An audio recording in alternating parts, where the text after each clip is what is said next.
Welcome to New Realities. I'm Alan Steinfeld. And if you've been watching this program, you know my favorite subject, of course, is UFOs, ETs, UAPs, whatever the current name people are referring to this phenomenon. Now it's actually just called the phenomena.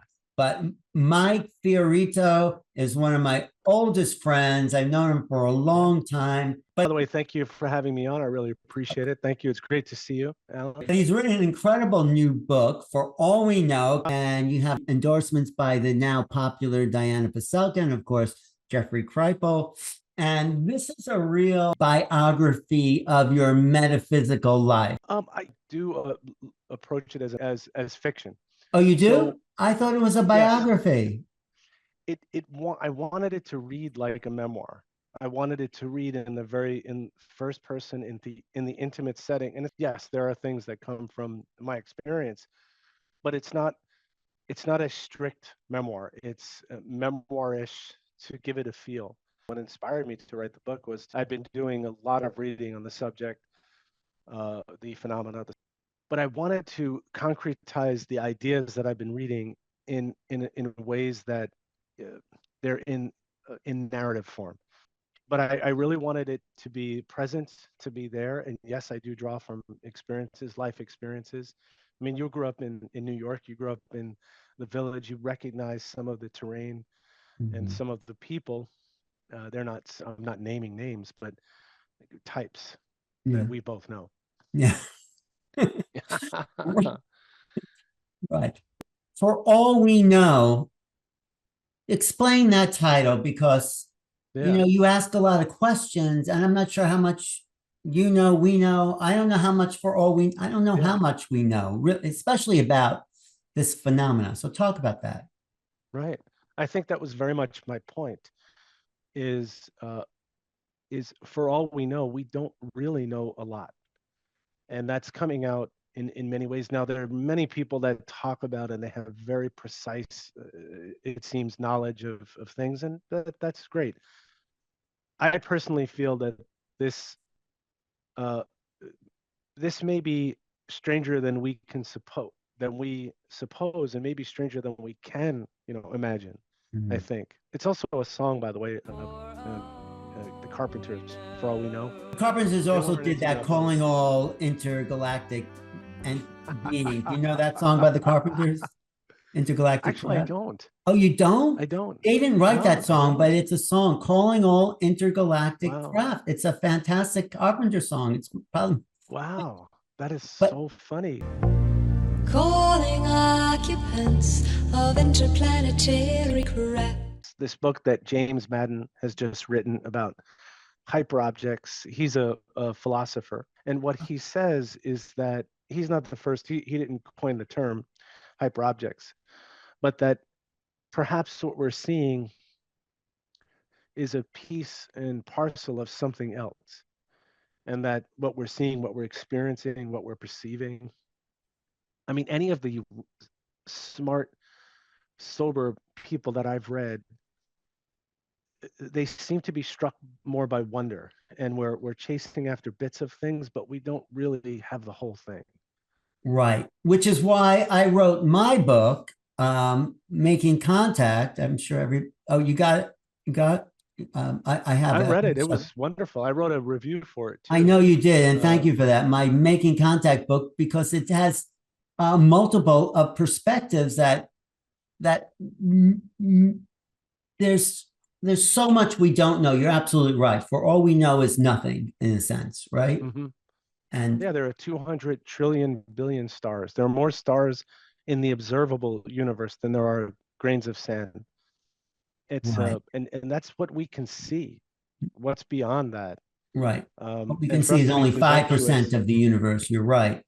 But also, if you listen to what the latest government people, whistleblowers coming out saying, the government doesn't understand this. Lukovsky and Kelleher and Grush and Nolan, these are the insiders in a sense.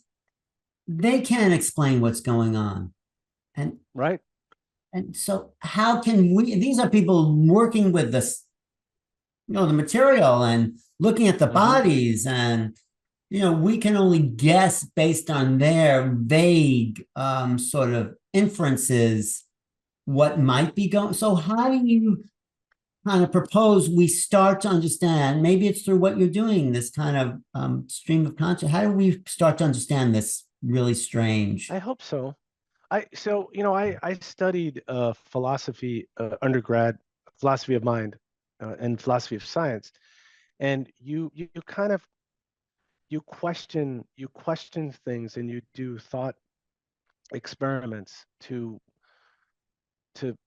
better understand the underpinnings of things. So say, for example, Thomas Kuhn wrote about scientific revolutions Yeah. and how they happen. That's a And very important book, typically, I feel. That's very one of important book. Yeah, yeah. Very important book. And what he says is we look through the lens, science does, and science is very powerful and should not be, I don't want to discount science. Science has helped us to make computers and, heal people, do amazing things, send objects into space. I can go on forever. But science has this narrowness, and that's by nature. It has this narrow lens, and anything that falls outside that lens, it becomes anomalous material. It becomes extraneous material.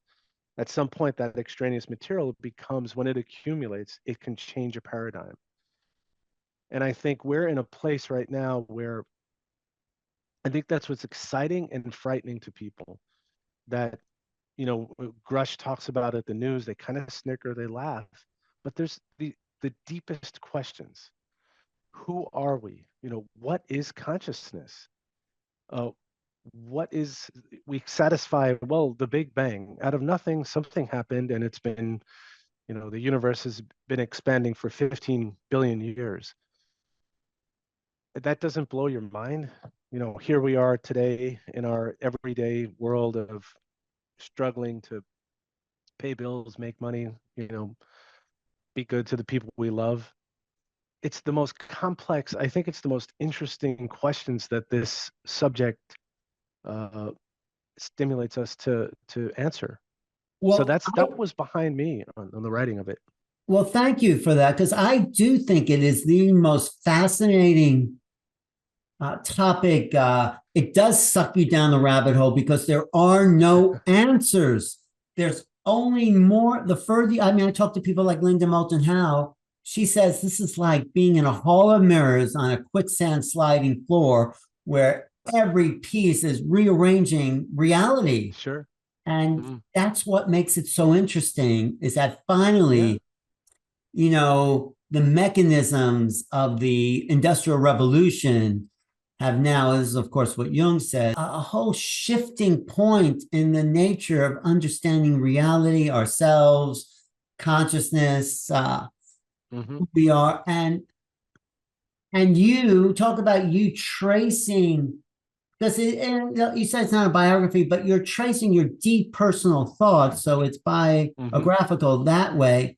Yes. Where do you think, how are you commenting on the phenomena through your own personal experiences? One thing I wanted to do was to approach the topic from different perspectives. I think one of the ways that I got interested in consciousness was through psychedelics.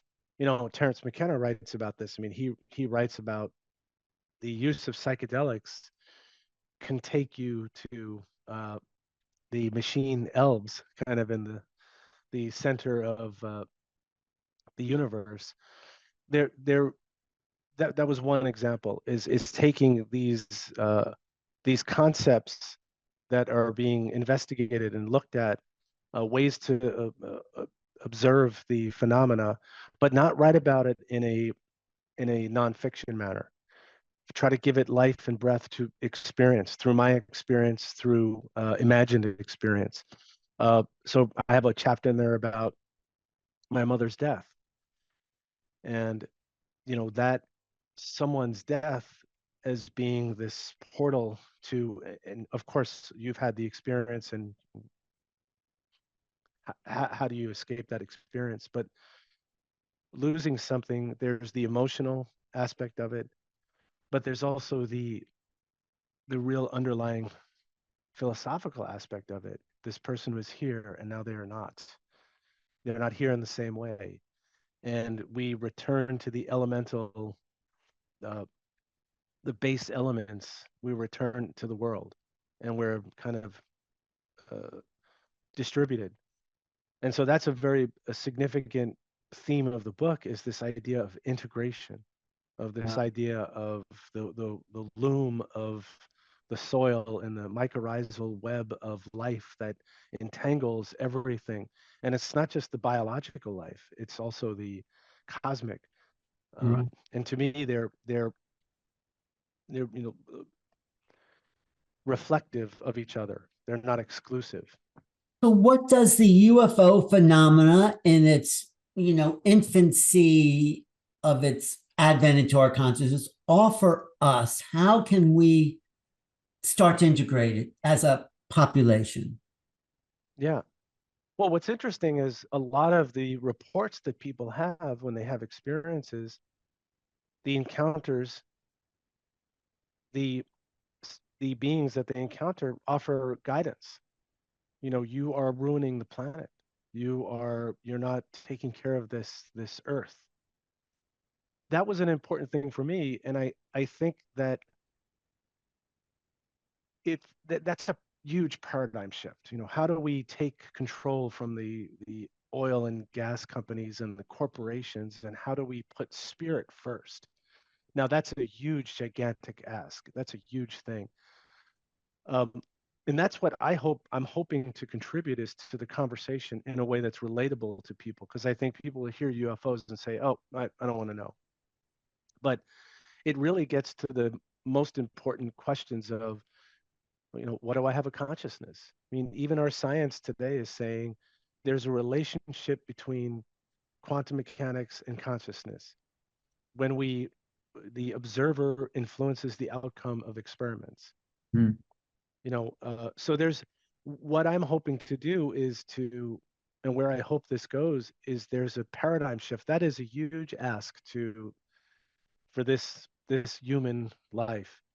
But imagine if that could be, if we could put love first, if we could put the ecology first, if we could put being kind to each other first. I think that's the ultimate goal.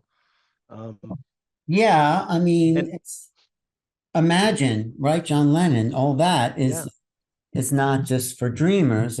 But there's war. I agree with you, but it's not. I think the planet may seem like it's getting worse, but it is getting better. There's wars, there's hunger, there's awful things. But yeah, love. So what do we do about it? What do we have to live it every day in our relationships, in our sure. interactions with strangers,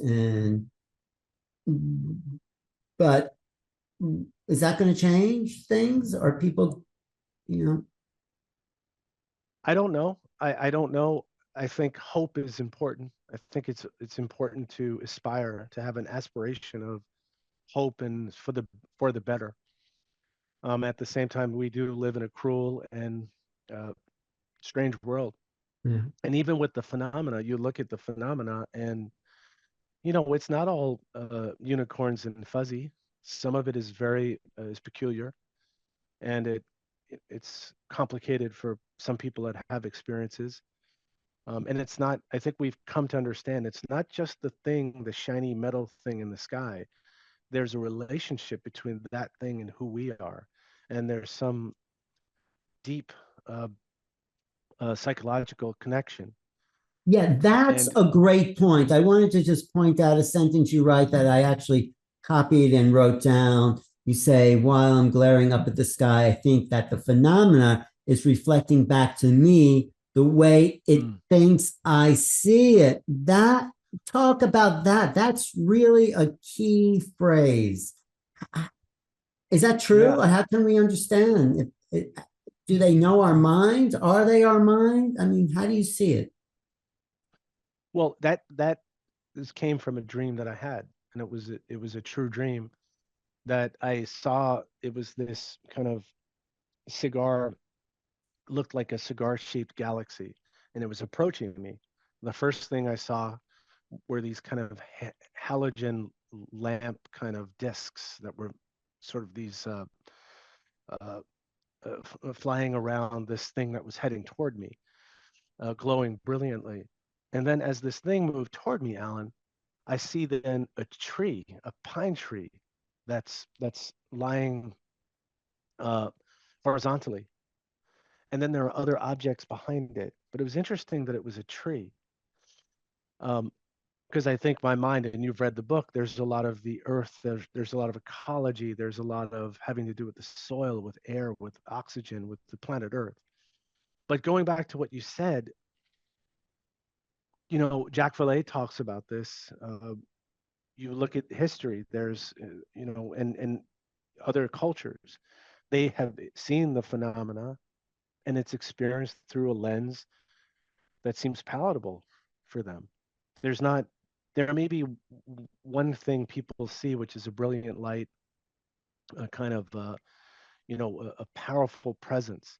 But often the face of the phenomena reflects us. It was chariots at one time in the sky. It could be, Jesus ascending into heaven. It could be,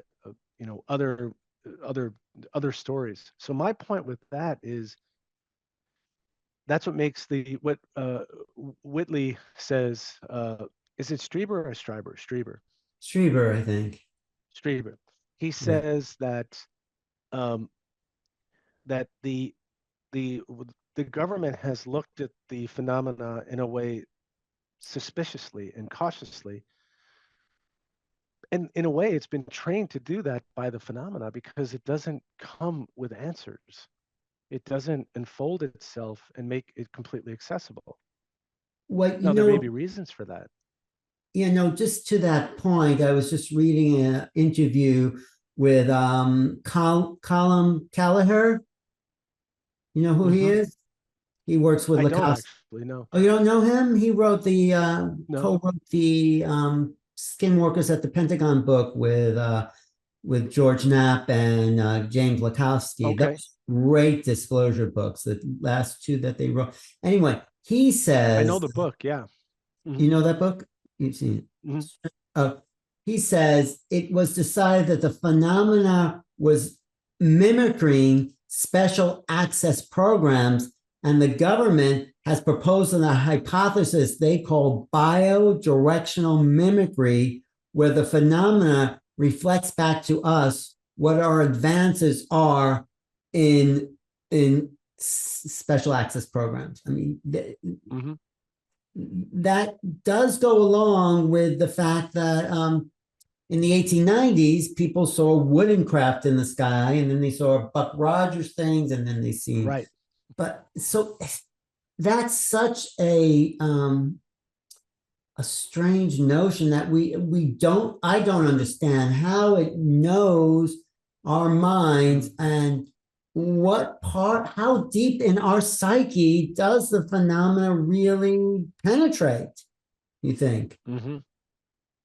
Yeah, I think at its deepest levels. And I think we can have 2 points of view or multiple points of view. So I think that, yes, there are objects that people encounter.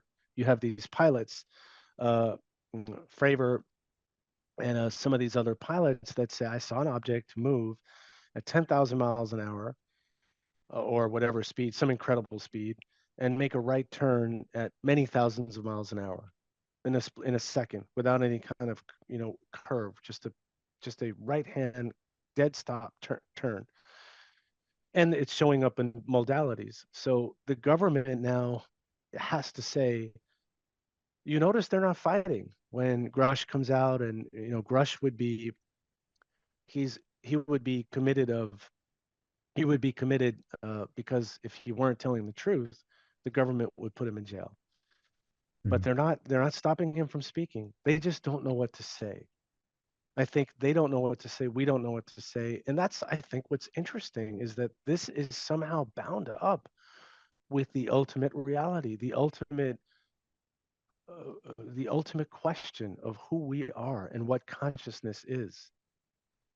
That And is so interesting. That is a great point. If this is bound up with the reality of who we are, then, I know Diana Paselka, who's a great up and coming commentator on the phenomena, but she makes it a religious thing. And I disagreed with her in my interview that religion is based on belief, and it's based on a set of, I guess, rituals or something. This is not a religion. My favorite line by Bud Hopkins, when someone came up to him and said, the whole UFO thing is a cult. And he says, no, this is the opposite of a cult. You know that line? He says a cult. I don't. I know his work. He says a cult is all belief and no miracles. This is all miracles and no belief, which I thought was brilliant. So yeah, this is a whole, I think we're going into how this phenomenon is a whole different way to understand the nature of the mind. Are they in our heads interacting with our very thoughts? I mean, do you think that's true? Well, I think to some extent, and I'm speculating, we are them. And explain that. What do you mean we are them? How do you make sense of that? This is a speculation that this has something to do with properties of consciousness that we don't yet understand, that those properties are somehow bound up with the highest level of physics. I mean, when you look around the world, you create the world. I mean, there are some things, everything I see, a lamp here, I see a computer, and I see objects. These are all man-made. These are all things that we've made, but we construct the universe as we perceive it. Kant said, we don't see the things in themselves, the things as themselves, the Ding ein sich. We see layers of our constructs that create the reality that we perceive. So I think, and I do feel there are many ways to look at this. There are many ways. Could it be that we are, puppets that are being remote controlled by, well, it's a possibility. Could it be that we are somehow bound up and there's some universal consciousness that we just haven't met, we haven't demonstrated enough intelligence and wisdom to penetrate that mystery? Yeah, I mean, these are all great points, and nobody seems to have the answer. I mean, which is fine. I think it's great that oh wait, let me switch that. Yeah, no one has the answer because I think, what's great about that? It puts us all on an even playing field. The government, the politicians, the military, the Pentagon, experiencers who, are in agreement to some things, but they also, and just people talking about consciousness without relationships to the UFO, they are also on that same even playing field.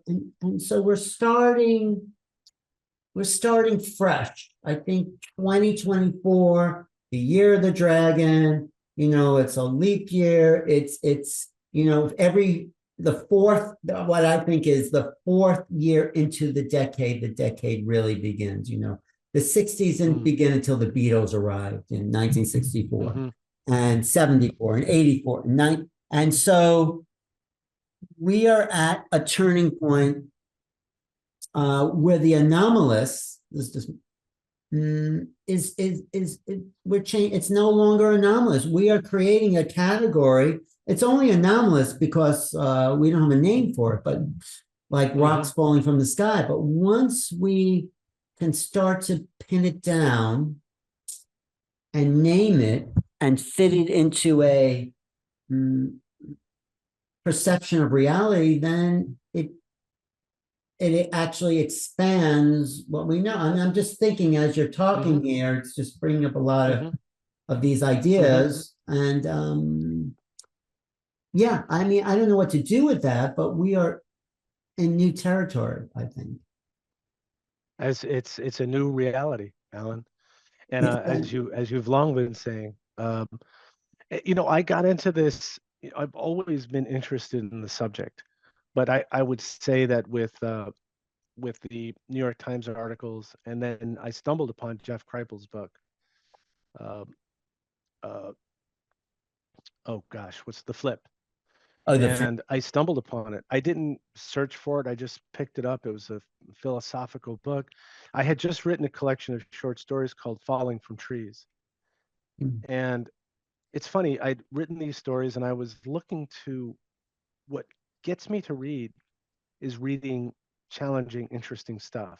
I mean, what gets me to write, I should say. Yeah. I get triggered and stimulated. So I picked up this book thinking it would kind of kick me in the head and give me new things to think about. What it really did is set me on a path. It's like in mythology when the deer comes, you see the deer, emerges from the forest, and then you go chase the deer, and now you're aloft on a journey. But from reading Jeff's book, and I've said this to him, but he gets this all the time. I've said that book, you flipped me. You really brought me into the conversation. And I think sensitive, and I don't want to say intelligent, thoughtful minds now have to address these things. You really have to, because the burden of proof is now on the government. The burden of proof is on the scientists now, because the cat is out of the bag. Too many people have come forth, people that are, reputable, that are trusted observers, but then just people. Lots of people from all walks of life that have everything to lose. A doctor in, Tacoma, a lawyer in somewhere in New Jersey, a housewife somewhere. Who would want to come out and say these things and then have to bear the responsibility, the brunt of the ridicule? These things is this a collective hallucination? I mean, anything's possible. It's changing. You're right. It's the phenomena is changing us, and we are changing our response to reality. And but even now, there's not that many people who can talk on this level of conversation. Everybody wants to know: are there ETs? Are there interdimensional? What are they? And I think maybe even Leslie Kean said that we're asking the wrong questions. It's not what are they, who are they? It's what are we in relationship to whatever that thing is. Would you say that's sort of what you're thinking about? Yeah. And yes, I am. And I'm also, one of the reasons I wrote this in a narrative fiction form was to engage people that may not be interested in the subject. Maybe on face value, they would immediately say, oh, that's just another kooky UFO book. I don't want to read it. But if you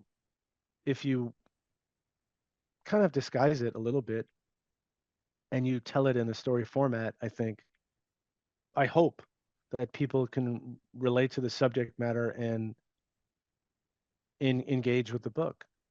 I'm not purporting to be some great teacher to teach everyone, because I don't feel I'm not suggesting that at all.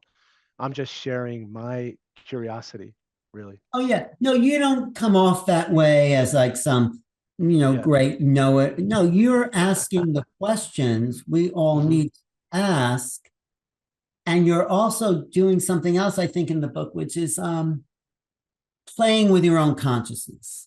You're sort of allowing the imagination, in a sense, to open doorways into possibility. I think I'll write a blurb like that Mike Fiorito's. But you're using your own curiosity to sort of transform your reality, in a sense, because by asking the questions, you're going down those rabbit holes, you're going down those inquiries that you can't go unless you have an imagination to open those doors, right? Yeah, absolutely. Yeah. I mean, That's look at the work of like Robert Monroe using hemi-sync and binaural beats, and other people have done similar things by using some method. And Bob Monroe talks about it, that he encounters entities when he's in these states. yeah. And so there's one way to go. You go on a spaceship and you think about that. And there's another way to go. And that's, I think, what gets to the question that you were asking me, where is this taking us, and who is, and what are these entities? And I think we are looking out there, but it is also in here. And and the deeper we go in here, the farther we go out there. I've always said that. As above, so below, No, and they're very much integrated. I mean, it's also what Donald Hoffman's talking about, the case against reality. There is no space and time. And maybe you're suggesting, and I had thought of it before, but you just reminded me that there's no subjective and objective realities. You think you're in your head and that's your private little space, but you have a dream of these ETs. How do they get there? And so that's huge to even, how do they get inside? But then there's telepathy, and I teach remote viewing. And so, it's so strange. I talked to Deepak Chopra. He interviewed me about my book. And he said, what's the big deal? Okay, there's beings, it's all consciousness, it's all like, I say, no, Deepak, it's what's the application of consciousness is the question. Of course, it's all consciousness. That's spirituality 101. But how do we use this thing called consciousness as an app, as a tool that we just think is there? And I think if we look at it that way more, and because these beings, whoever they are obviously using consciousness in some way. Like you said, we don't understand, maybe can't understand, but maybe we can understand. Like John Mack says, we need other ways of knowing. That's like my favorite quote of it. And so I think maybe so I'm starting to understand why you wrote it as a fiction, because you're using these doorways into other realities that only the imagination can access, because we're so limited to this 3D world we think is real. So yeah, absolutely. You'll notice there were a lot of dreams in the book. Yeah. So, and these dreams are dreams that I had. And part of it is that I'm thinking about the subject matter, but dreams are potent. And I love what Dean Radin says, that you can call it telepathy, you can call it clairvoyance, you can call it spookiness at a distance, you can call it quantum entanglement. This is all part and parcel. This is all kind of related to one thing. And I think that's an interesting idea. I love that John Keel says that the future scientist will be a shaman or a magician. Right. And think about it, there's the Russian scientist, I don't remember his name, but he and Carl Sagan came up with these level 1, 2, 3 civilizations. Right. A level 3 civilization, I'll go to Drake. I think that's level Francis 3. Drake. Was it Drake? Or no, that was someone. Oh, Drake is involved in that too. And the idea is that they can kind of use the core of galaxies, the power to change space-time. And that's, how far away are we from that, from a scientific and consciousness revolution perspective? I think pretty far. So I think that's where this could possibly go. It's either, I'm open to everything, but I do think that love has to be at the center of it all. And I'm sorry if I'm rambling a bit, but if I may just no, tell a keep brief rambling. anecdote. That's fine. But there's this beautiful. Yeah. No, I'm just saying, when you say love has to be the center of all, you don't get, I mean, some people, but for the, people being abducted and all, you don't get a lot of love in the way that humans like to think about love, though. So how do you explain that? Like, I agree, love has to be, but you're not getting, or maybe you are, and we're just not recognizing it as love. But how do you explain this love? Well, some people have incredible encounters and experiences that seem to be pleasant, awesome, but not unpleasant. And Yeah. some people have another kind of experience. Some people have that experience in everyday reality. They see the world from a certain perspective, and some people see the world from a joyous perspective. Some people do meditation and get headaches and get uncomfortable, and some people have a samadhi experience. Some people take a psychedelic plant and have a wonderful experience, and some people go right to hell. So Mhm. I don't know. I don't know. It could be beyond the good and bad of what we as humans are limited to seeing. I mean, look what happens in the world, all of the violence, and babies, are bombed, homes with babies, with children, it's a cruel world. It is a cruel world. So Mhm. there's something beyond our ability to, I think, understand. I just personally feel that love is the key to love takes us out of the center and puts other people in the center. And I think that's an important path and consideration for our evolution as individuals and as society. Well, maybe you're right. Maybe who knows what the phenomenon is doing and how they're acting. But if we start from love, I think that's Right, the place humans, whatever we are, right. and the phenomena can act however way they want. But our problem or situation or capacity is to start from love and as a Yeah, jumping off point into. So thank you for that little yeah. piece. Well, thank you. And Thank you. And who's to say how many kind of beings there are? There could be many kinds of beings. There could be. We think we live on a 5 billion-year-old planet. We think the universe is 15 billion years old. Let's say there are civilizations that are 7 billion years old. That's 2 billion years more than us. I mean, mhm, think of how far we've come in 100 years. yeah.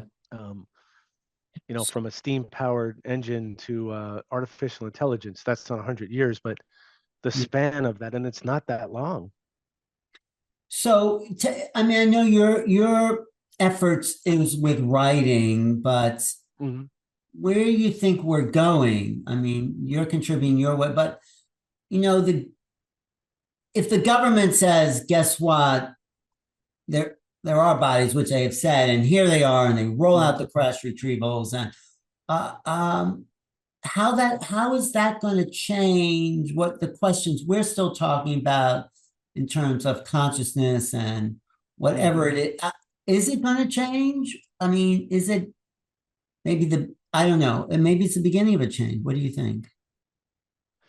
Yeah, well, I think that the government is never going to answer the questions because they don't know. Partly, they don't know what to say. Partly because they're going to say, well, there's this phenomena thing.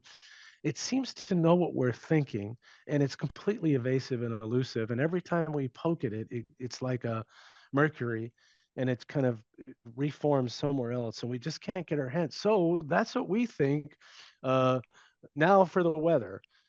I think that I think they don't know what to say is part of it, and it ultimately is our responsibility. I think the big illuminations are going to come from people step forward, and I think people will. It's little bits. Everything short of anything short of everything is never enough, and I feel that there's movement to something that will broaden the conversation. We had said to me, well, what does it mean if we find out that here we are in this 15 billion year old universe, and where these other beings have been circling around us since we've been on this planet. Well, what does it mean? Well, what did it mean even before that? Mm. I mean, life is the meaning we make of it.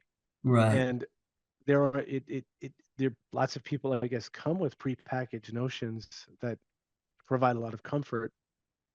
And I'm not mocking that. I think it's understandable why people would have Yeah. protective armor in their thinking. But I'm sorry.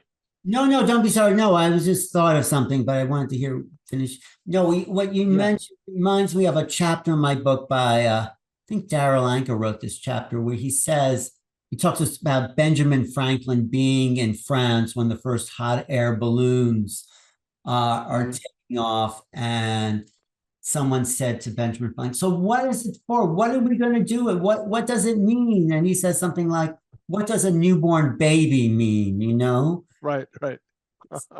It's like that. It's like the Yeah. school child at the end of 2001 Space Odyssey. I think we're just maybe now beginning to understand what Cooper did with that. I Hmm. mean, that image there. Uh, so Hmm. it is very exciting to enter a new time where essentially we don't know anything. You know, Hmm. it's For all like we know. for all we know, exactly. For all we Yeah. know, you came up with that because that title because of Karen Carpenter, or what? Not really because of that song, because that's more of a love song. Yeah, right. But as I read your book, our books could be read. They're very companion, like that. Mm, You're coming at it from a nonfiction. You're looking at multiple points of view on the subject. You're mm, not coming at it from one point of view, and you really do cover a broad spectrum. And that's what I was trying to do as well. I think what we're both trying to do is popularize. Your book is very accessible. It's very readable. You don't have to be a specialist in this field. Anyone can pick it up, read it, and enjoy it on mm, whatever level they want to.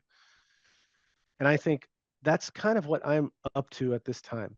So mm, my next project is going after something like that as well, is to take this, to make them conversational, right, make them story-like, and relate them to people's actual stories. right. People have these phenomenal, interesting stories that demonstrate aspects of this, but maybe they don't see it that way. And maybe by telling the UFO story, other people will tell some other, spirit story, Hmm. apparitions. I saw the Virgin of Guadalupe recently in Mexico City, and there is definitely an energy. Have you been there to Yeah, Mexico? Yeah, I've and never been there. all these sacred places have an energy field that doesn't need to be religious, but it needs to be honored, I think, as energetic fields, doorways. So Hmm. yeah, I think my book, your book, and Diana Pozalka's recent book, Encounters, give this sort of wider perspective. People have to know what you're saying. For all we know, may not amount to much as we tap into this next level of a reality, that we're almost perceiving.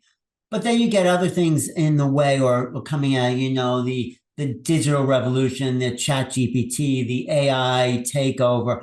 I think those are not as real as this phenomenon. What do you think about all that other stuff? Mm. We're a bit at a crossroads in terms of the ecology, the state of the planet. Look what's happening. There's uh, in Dallas, it was something like 30 degrees this last week. Um, there was snow last year in Dallas, around Dallas, Texas. There's something going. There's something afoot. I think we've contributed to it when you look at the the amount of carbon output we've had on the planet. And it's clear, the science is clear, and we can argue about it forever. So AI, that's another fascinating thing. We don't know where it's going. It can be a little scary, but we've been here before. I mean, Plato felt that writing was inferior. He was like, writing is dangerous because you can write things down and you won't know what they mean. Interesting point of view. This is, Plato. But it is here, and it is not going away. AI, that is. And I think there are a number of things that are happening right now. Look what's happening on the world political stage. Some of this is kind of frightening. So this becomes urgent, I guess, is my point. There's these questions of, well, how are we going to deal with the ecology? How are we going to, what has to happen to get us to pay attention? So it's urgent, but then okay, the questions are urgent, and then how do we relate that back to the phenomena? Because most people, because it's so out there, maybe not for me and you, although for me, I know it's real, and yet, because we're brought up in this culture, it's like, how can it be real? But it is. Right. The government's saying it's real, but there's no place to put. I think this is the cognitive dissonance that happens to even people. I was looking through these night vision goggles, and someone said, look, there's a triangle up there. So I found this triangle shape. I said, okay. And then as I was looking at it, it goes from pointing up to pointing down. It's like, it's like, wow, there really is. I didn't know I was even, that's maybe 100 miles out in space or whatever. It's like, yeah, it's something very strange is happening on planet Earth, Yeah. And I think we need a new language. I think one of the things that Jeff and now, there are other people, the work that you're doing, Joshua Cutchin, who's another terrific writer and thinker in the field. What book did he write? What book is his book? Ecology of Souls. That's one of the books. He's written a number of books. Very nice guy too. He's a musician. And I think giving us tools to have the conversation, and that's what we've needed, is to have tools to have the conversation, to keep the academic purists at bay. Because when someone comes and says, well, you really think that you really believe in UFOs? And I say, well, there's a lot of data that seems to indicate that here's what's clear. There are things people see that they don't understand. There are objects that display, and I'm just talking about UFOs at the moment. There are objects that display feats of physical capabilities that we do not understand. So that's just a fact. Now, do you want to be scientific? If you want to be scientific, you should be interested in that question. What is that? Why just throw it away into the bin and say, well, I don't know, so I don't care. And then you can come at this question and say, well, maybe it's just psychological. Maybe we are all having a collective mass. Yeah, you know what? There's one collective mass hallucination. It's called society. And there are multiple societies. We're all having a hallucination of some kind. We're all seeing realities of some kind in some way that are not completely in alignment with each other. But to the question you said, giving, maybe you and I and other people, giving people thoughtful tools to explore these questions. There's also the experiences people have of encounters with beings. So they're not all UFOs. When you start looking into it, when you start paying attention to it, it pays attention to you. When you start looking at precognition, and you start looking at your dreams and the connections between dreams and precognitions, and things like telepathy, and you start exploring these things. That's a scary thought, but also an exciting thought when you start looking at when you start paying attention to the phenomena. Yeah. It's like, uh-oh, be careful what you think, but Sure. it's also what seems to happen anyway. You think about someone, they call you up on the phone, or, you know, Hmm. I mean, we have this psychic connection. And I think we could work through things, is what I'm trying to understand, work through even relationships within ourselves with the other person to clear the past, possibly. Hmm. And Hmm. the inner work is the outer work. I think you sort of said something like Yeah. Yeah. uh that's and this is what I've always this that it's beyond psychology. This psychology just takes you to a very limited place of a limited consciousness, and it's important. You have to, but beyond psychology, and where Jung was going is the meta psychic psychology. Hmm. You know that, and that's Hmm. the next level further advancement of psychology. I mean, dreams are not just reiterations of stuff that happened. You are opening a doorway to the infinite flow of time, just like you are with remote viewing that I teach. It's like, how can people have a non-local how is that possible within the Hmm. mechanistic limited world we've been trained to think is a reality? But it is possible, it's real, and you could either deny the fact that it's real, or you could change the theory of reality, which is Hmm. where we're at. And, Yeah. so for all we know, how would you sort of, what would you want people to know for all they know about the book? And what's your what were your was your vision coming away from it? You probably said it already, but what people pick up the book, what do you really want them to learn about themselves?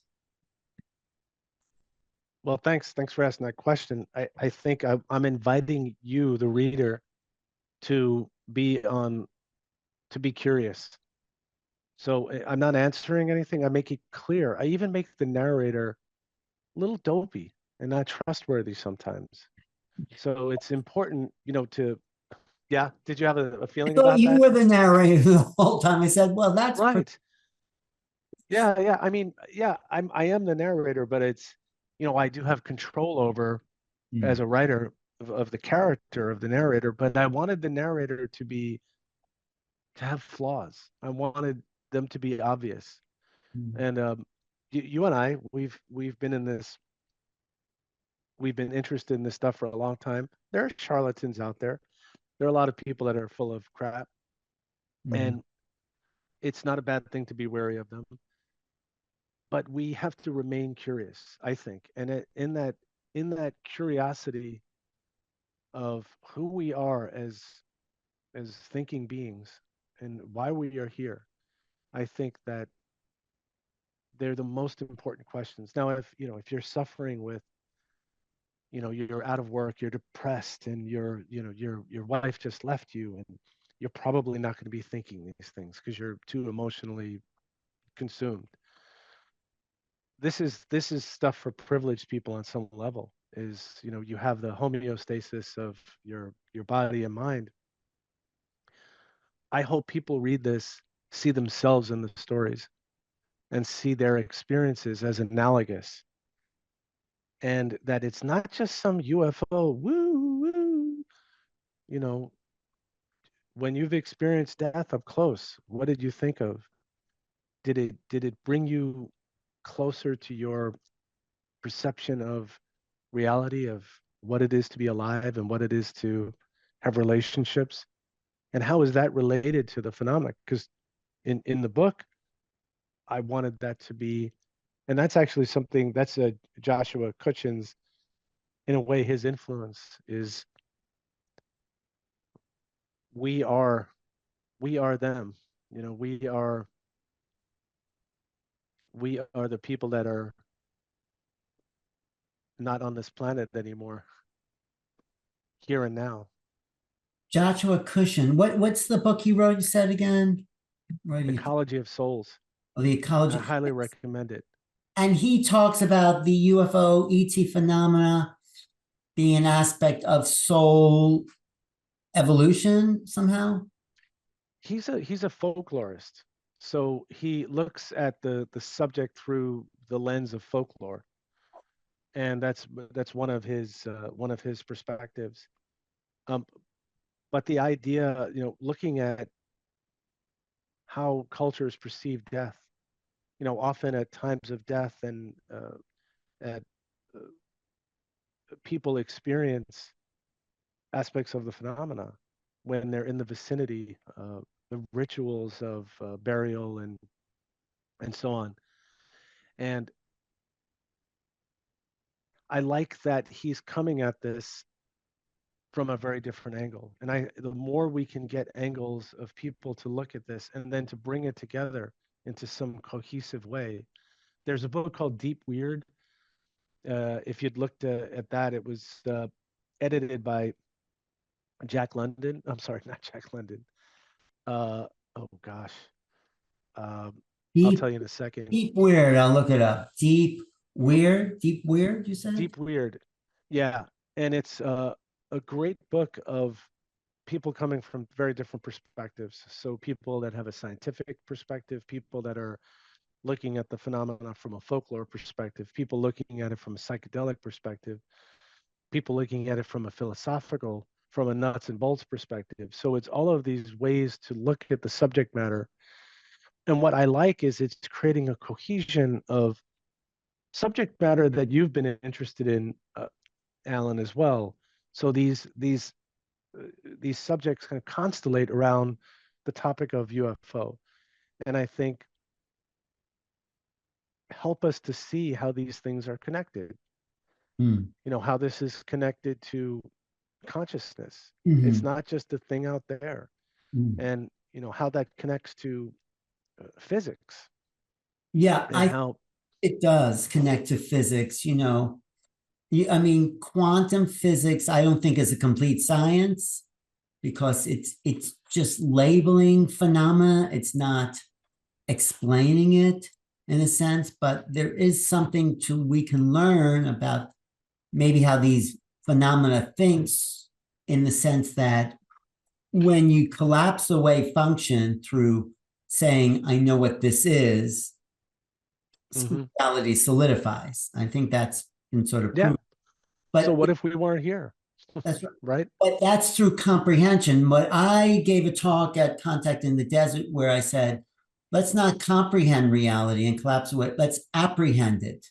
When you apprehend as opposed to comprehend, there's a lot more variables that are still floating, and it makes it into a multiplicity of possibility. Quantum computing is about possibility. It's like, you throw a set of dice and a regular computer says, oh, it's 7 or 11, whatever. But a quantum computer would give you 36 possible outcomes for that throw of dice, which is more where we're going to this abstract sort of knowledge about the true nature of reality being possibilities as opposed to results. Does that make sense? Right. It totally makes sense. And by the way, it's Jack Hunter who was the editor of Deep Weird. It makes complete sense. And I think that when you look at, we should be cautious to not hang our hat on the science of today. Right? We should be cautious. We should be interested, curious, but we don't have to put all our eggs in one basket. But isn't it interesting, Alan, that in quantum mechanics, the observer influences the outcome of the experiment, right? So that says something about consciousness. So then you say, how does that relate to, you asked me earlier, the phenomenon? I'm looking at it and it's making me see what it thinks I want it to see. I see a connection between those things. Yeah. That the observer influences the outcome. And so I think provisional, science is provisional. It solves problems in the here and now. And we build on these building blocks of, I understand Newtonian physics, and then I can understand subatomic physics. And I can, subatomic physics, quantum physics doesn't make Newtonian physics wrong. It just makes it not appropriate for this other level. Right. And I think that there's this is a moving target of understanding and knowledge. Let's keep an open mind. No, I appreciate everything you're saying. And, it's better to have an open mind than a closed mind, because we obviously are in a place where we need answers, and we're not getting answers with the old mind we had. So let's have a open mind. And anything else you want to add? I mean, we go on and on, but I'd like to say one thing, and I don't know if you remember. I went to, it's important. I went to Harry Smith's. There was Paula Igliori made a film. Oh yeah, about Harry Smith. I contributed. The American. I have a film credit in that. I you knew contributed an excellent interview, because yours was funny. You kind of, Harry was a complex guy, and you got him to talk. One of the better of these mediums are Walter, who was Marjorie Minnie-Crandall's control. She is the most controversial medium that ever existed. Did you know Harry? Did you know Harry Smith? I didn't know Harry Smith. I didn't know him. I mean, I knew him as a character in the East Village. Very cranky, very moody. Yes. And there's a great picture of Harry Smith at the Ace Hotel on 28th Street. You ever go in there? It's a picture by Allen Ginsberg. Go in there, and it's Harry Smith pouring milk. And yes, I've seen it. And then there's the ones with him with the frame. But the long story of that you contributed a great interview. That was a great interview. Well, it was so great. It was so great to be a part of this. You're an important person to me, and you've been at this for a real long time. I'm more of a newbie from the UFO perspective on this. I don't know. You're smarter than the average bear. You're smarter than the person coming at this and saying, where are these guys from? What do they want? I mean, it doesn't seem, talking to you, that it's about any of these things. Where are they from? What do they want? From what you're saying, and I've suspected, but now I'm even more, that they're an extension, or we're an extension of them, or they're an extension of us.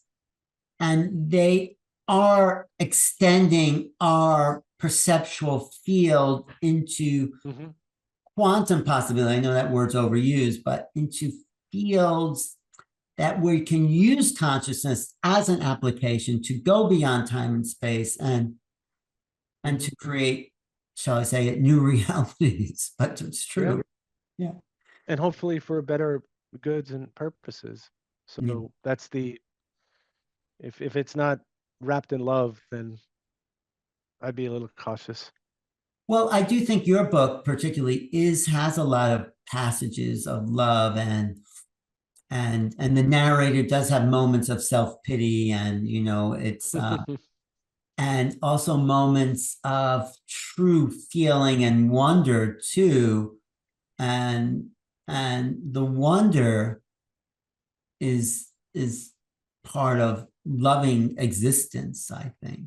I mean, you could say. Wondering is the beginning of philosophy. Oh, that's interesting. I think it's maybe the beginning and the end of philosophy as well. Very true. Very true. Well, people can find it if they're interested. Go to MikeFiorito.com. You can order the book now. It's available for pre-order. It's wherever books are sold. This is my website. But if you go to Amazon, you go to Barnes and Nobles, and whatever service you prefer, you should be able to order it to pre-order it. But if you go to this website, my website, MikeFiorito.com, if you're curious, you have a question, I list my other books there as well. You could buy it on Amazon actually too, right? Yes. Yeah. And you could buy it, I believe, in Kindle, hardcover, or paper. It's just now been the links have just now been put out for pre-order, and it will publish in April. Thank you, Mike. Great to connect. It was great to see you. I've been seeing you for 40 years in the village, all over it. We're just bound to see each other. It's going to happen. But thank you so much, Alan. Thank you for everything. And looking forward to seeing you soon. Well, definitely. Great job. I think you really capture the minds and the hearts of people reading this book and make them wonder about the power of consciousness, because I think you kind of wield it, the power, that use it in a way that, I don't know, maybe people like Philip K. Dick used it or something like that, but they didn't do the narrative, first person narrative the way you do. So it's interesting that. So keep writing. I think you are, because you're a writer and thinker. And thank you all for watching. Subscribe. Look at my Fiorito's books and website. And I'll see everybody on the next show, which should be coming up soon.